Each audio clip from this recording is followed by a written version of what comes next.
বলেন তো লা ইলাহা ইল্লাল্লাহর অর্থ কি? ওই পিছন থেকে বলেন, পিছন থেকে একজন বলেন, পিছন থেকে বলেন, সাহস কার আছেন বলেন দেখি। লা ইলাহা ইল্লাল্লাহর অর্থ বুঝেন না? বলেন, পিছন থেকে বলেন, সামনে থেকে না, পিছন থেকে। দাঁড়ান, আপনাকে বলে চুপ বসেন, আপনি দাঁড়ান, দাঁড়ান, যেটা বললেন দাঁড়ান। হ্যাঁ, আল্লাহ ছাড়া কোনো মাবুদ নাই, এটা মিথ্যা কথা কইলেন। দাঁড়ান, আবার বসতেন কেন? থামেন। আপনাকে শুধু বলছি না, সবাইকে বলছি, কিন্তু আপনি ধরা খাইয়েছেন তাই। এরা কেউ জানে না এটা, আপনি যেমন জানেন না, এরা কেউ জানে না। এই ছেলেটা ওইটা বলছিল, মনে একটা হবে আল্লাহ ছাড়া কোনো মাবুদ নাই, এই অর্থটা 100% ভুল। কালেমা বুঝুন। গণভবনের সামনে দাঁড়াইয়া, গণভবনের সামনে দাঁড়িয়ে আপনি যদি কালেমার জিকির করতে থাকেন, লা ইলাহা ইল্লাল্লাহ, লা ইলাহা ইল্লাল্লাহ, লা ইলাহা ইল্লাল্লাহ, লা ইলাহা ইল্লাল্লাহ, 2-1 ঘন্টা, 2-4 ঘন্টা দেখবেন অফিসাররা এসে বলবে, না জানি কোন খাজা বাবা আসছে, আসেন আসেন, মিয়া খাইতে দেবে, হাদিয়া দেবে। যেহেতু যিনি পড়তেছেন উনি বোঝেন না কি বলতেছেন, আর যারা দাওয়াত দিয়ে নিয়ে গেল ওরা টের পাই নাই যে কি কি শুনে দাওয়াত দিতেছে।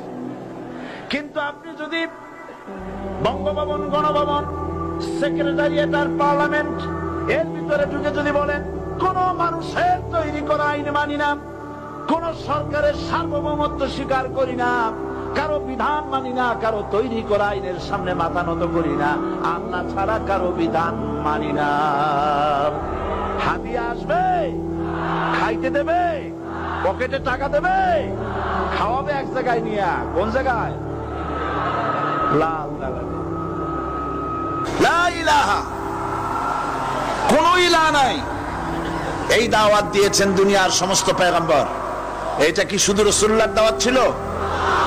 সমস্ত নবীদের স্লোগান ছিল একটা।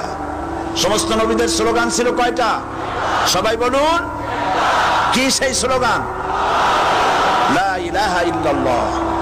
কোরআন শরীফের ভিতরে ইলাহ শব্দ 147 বার এসেছে। লা ইলাহার অর্থ যদি এই হয়, কোন উপাস্য নাই আল্লাহ ছাড়া, কোন মাবুদ নাই আল্লাহ ছাড়া, মুহাম্মদ সাল্লাল্লাহু আলাইহি ওয়াসাল্লাম আল্লাহর প্রেরিত রাসূল, তাহলে তো এত ঝঞ্ঝাট হওয়ার কথা ছিল না। আপনারা বলেন, নবীরা যখনই এই দাওয়াত দিয়েছেন লা ইলাহা ইল্লাল্লাহ, তখন সংঘর্ষ হয়েছে কিনা? হয়েছে কিনা? বাধা আসছে কিনা? তাহলে এই কথাটা কি, যার কারণে এরকমের বাধা আসে? লা ইলাহা ইল্লাল্লাহ, এর চাইতে বিপ্লবাত্মক, এর চাইতে রিভলিউশন সৃষ্টিকারী কথা আল্লাহর আকাশের নিচে জমিনের উপরে আর একটাও হতে পারে না। লা ইলাহা ইল্লাল্লাহ। ইলাহ শব্দের অর্থ শুধু উপাস্য আর মাবুদ নয়। ইলাহ শব্দের অর্থ হচ্ছে আইনদাতা, ইলাহ শব্দের অর্থ হচ্ছে শাসনকর্তা, ইলাহ শব্দের অর্থ হচ্ছে বিধানদাতা। তো লা ইলাহা যখন একটি লোক ঘোষণা করে, তার অর্থ দাঁড়ায় কোনো আইনদাতা নাই, বিধানদাতা নাই, শাসনকর্তা নাই, কারো আইন মানি না, বিধান মানি না, শাসন মানি না, আল্লাহ ছাড়া। কে ছাড়া? আল্লাহ ছাড়া। এই কালেমার দাওয়াত যখন পয়গম্বররা দিয়েছেন, তখন 3 শ্রেণীর লোকেরা বাধা দিয়েছে। বলেন কয় শ্রেণী? সবাই বলেন। 3 শ্রেণীর লোকেরা বাধা দিয়েছে। লক্ষ্য করুন। 1 নম্বরে বাধা দিয়েছে রাষ্ট্র শক্তি। 1 নম্বরে বাধা দিল কারা? 2 নম্বরে বাধা দিয়েছে ধনাঢ্য ব্যক্তিবর্গ।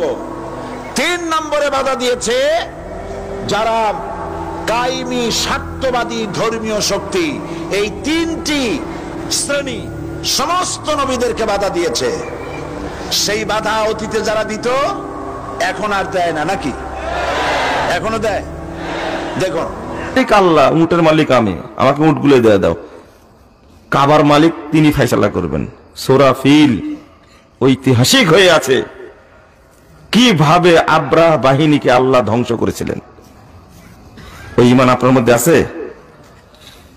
তাহলে আপনি এত বড় ঈমানদার মনে করেন কেন?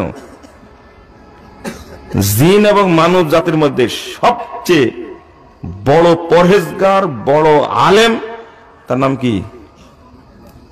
বলেন, সাহস পাচ্ছেন না কেন? সবচেয়ে বড় আলেম পরহেজগার হলো ইবলিস শয়তান। ইবলিস শয়তান কি কোথায় যাবে? জান্নাতে, তাই না? কোথায় যাবে? কেন যাবে চিন্তা করেছেন কোনদিন? একটু ভাবছেন? এত ইবাদত করার পরেও ও জাহান্নামে যাবে কি জন্য? তওবা তওবা, নাউযুবিল্লাহ, আস্তাগফিরুল্লাহ। মনে করেন না যে জান্নাতে চলে গেছে, কিছুই জানেন না, আর তো দাবি করে আছেন। নামাজ পড়েন, তাহার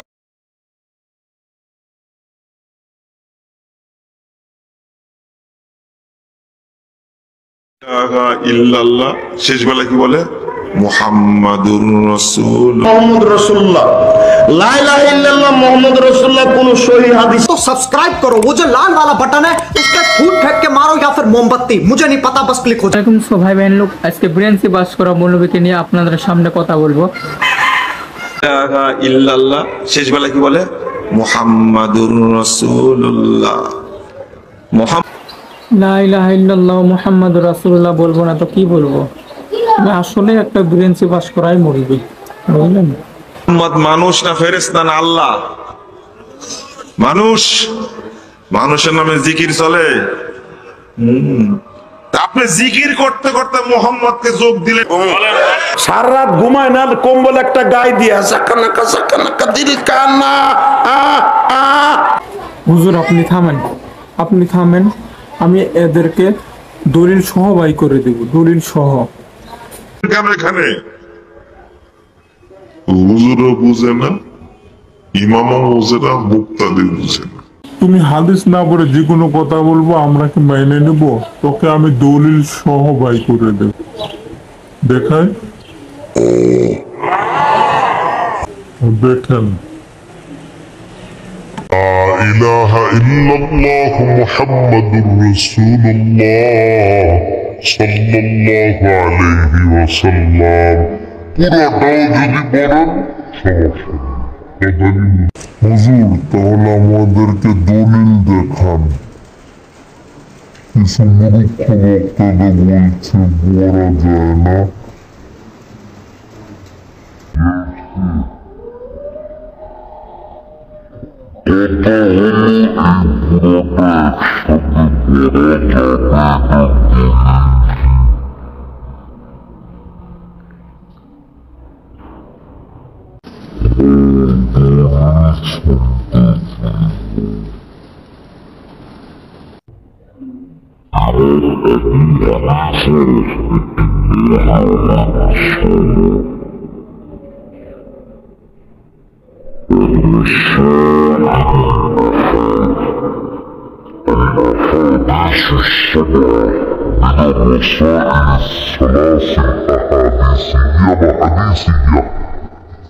মক্কা থেকে ছাপা 170 নম্বর পৃষ্ঠা। ইমাম আবু হানিফা রহমতুল্লাহি আলাইহি বলেন, আমি সরাসরি রাসূলের 7 জন সাহাবীর সাথে সাক্ষাৎ করছি। সুবহানাল্লাহ, তিনি আমাদের ইমাম। সুবহানাল্লাহ। আমি জান্নাতে প্রবেশ করলাম। ওয়ারাইতু ফি আরিদিল জান্নাহ লা ইলাহা ইল্লাল্লাহু মুহাম্মাদুর রাসূলুল্লাহ সাল্লাল্লাহু আলাইহি ওয়াসাল্লাম। নবীজি বলেন, আমি জান্নাতে প্রবেশ করলাম, জান্নাতের এক জায়গায় স্বর্ণ দিয়ে আমি লেখা দেখলাম লা ইলাহা ইল্লাল্লাহ মুহাম্মাদুর রাসূলুল্লাহ। আমি দেখলাম সেখানে লেখা আল্লাহ ছাড়া কোনো ইলাহ নাই, মুহাম্মদ সাল্লাল্লাহু আলাইহি সাল্লাম আল্লাহর রাসূল। এই বাক্য আমি জান্নাতে লেখা দেখলাম। ভাই লোক এবার তো দেখলেন লা ইলাহা ইল্লাল্লাহ মুহাম্মাদুর রাসূলুল্লাহ একসাথে পড়া যাবে, দলিলটা সহকারে আপনাদেরকে বাই করে দিয়েছে। দেখেন নাই ভাই, নামাজ বাদ দিবেন না, এপার হচ্ছে ওপার অনেক সুন্দর। আসসালামু আলাইকুম।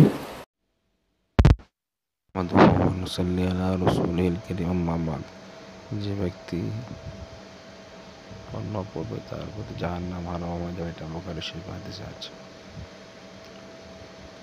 সাবস্ক্রাইব করবে, লা ইলাহা ইল্লাল্লাহ আখির আসর জাহান্নাম হারাম, বুখারী শরীফ।